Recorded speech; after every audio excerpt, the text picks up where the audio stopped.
আসসালামু আলাইকুম ওয়া রাহমাতুল্লাহি ওয়া বারাকাতুহু। প্রিয় ভাই বন্ধুগণ, দূরে কাছে যারা আমাদের আলোচনা শুনছেন তাদের সকলকে আন্তরিক মোবারকবাদ জানাচ্ছি। আমি আজকে আপনাদের সামনে আলোচনা করব জুমার দিনে করণীয় কি। জুমার দিন যেহেতু মুমিনের জীবনে এবং মুসলমানদের জীবনে একটি গুরুত্বপূর্ণ দিন, সেই দিনে আমাদের বিশেষ কি আমল রয়েছে এই বিষয়ে আমি আপনাদের সামনে আজকে আলোচনা করব। জুমার দিনে ব্যাপারে নবী করিম সাল্লাল্লাহু আলাইহি ওয়াসাল্লাম হাদিসে ইরশাদ করেছেন, এই দিনটি হচ্ছে মুসলমানদের জন্য একটি ঈদের দিনের মতো। এই দিনে এমন একটি সময় রয়েছে যেই সময়ে আল্লাহ তাআলার কাছে দোয়া করলে আল্লাহ তাআলা দোয়া কবুল করেন এবং তার দোয়া ফিরিয়ে দেন না। সুতরাং টোটাল জুমার দিনের ব্যাপারে আমাদের যত্নবান হওয়া উচিত, যেন আল্লাহ তাআলার কাছে দোয়া করলে সেই দোয়া আল্লাহ তাআলা কবুল করেন। আর নবী করিম সাল্লাল্লাহু আলাইহি ওয়াসাল্লাম এই সময়টাকে নির্দিষ্টভাবে উল্লেখ করেন নাই যে সময়টা কখন। তবে অনেক উলামায়ে কেরাম জুমার দিন আসর থেকে মাগরিব পর্যন্ত এই সময়টাকে গুরুত্বের সাথে দেখেছেন। সেই সময়ে দোয়া করার বিশেষ গুরুত্ব তারা দিয়েছেন।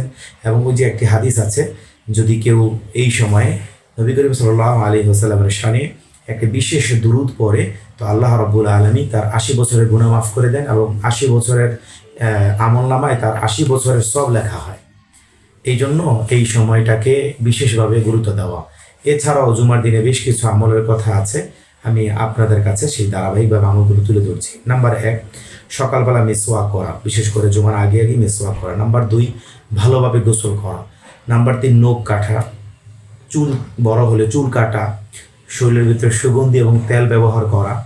তারপরে ৬ নম্বর হলো আগে আগে মসজিদে যাওয়া। ৭ নম্বর হলো পায়ে হেঁটে মসজিদে যাওয়ার চেষ্টা করা।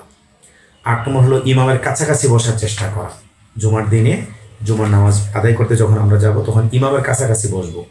৯ নম্বর হলো কাতারে বসে পারস্পরিক কথা না বলা, বরং জিকিরে ব্যস্ত থাকা, আল্লাহ তাআলার দিকে মনোনিবেশ করা।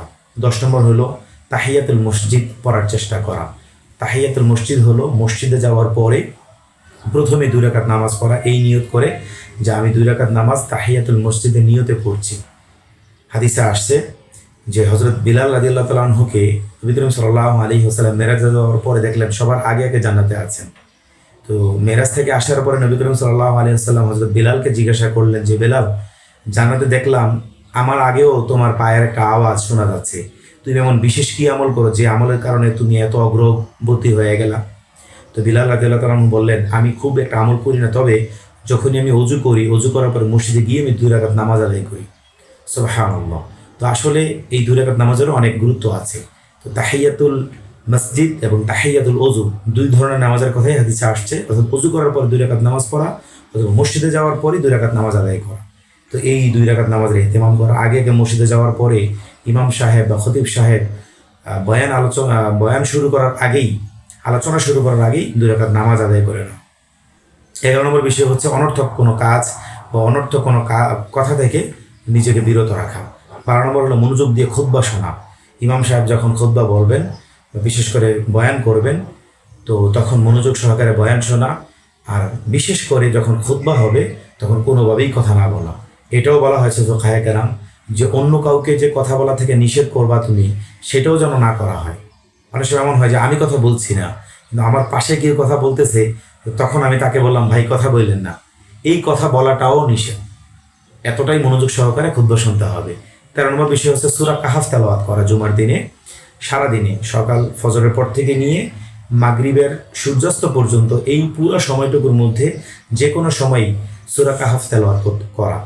সূরা কাহাফ হলো ১৫ নম্বর পারায় রয়েছে। এই সূরা কাহাফ যদি কেউ তেলাওয়াত করে, তাহলে এক সপ্তাহ থেকে অন্য সপ্তাহ পর্যন্ত যত সগীরা গুনাহ আছে আল্লাহ তাআলা সকল সগীরা গুনাহ মাফ করে দেন। এই জন্য শুক্রবার দিন সূরা কাহাফ তেলাওয়াত করার আমল করার চেষ্টা করা। ১৩ নম্বর বিষয় হচ্ছে বেশি বেশি দুরূদ শরীফ পাঠ করা। আমি গত আলোচনায় বলেছিলাম যে জুমার দিনে শুক্রবারে বেশি বেশি দুরূদ শরীফ পাঠ করা কথা হাদিসে আছে।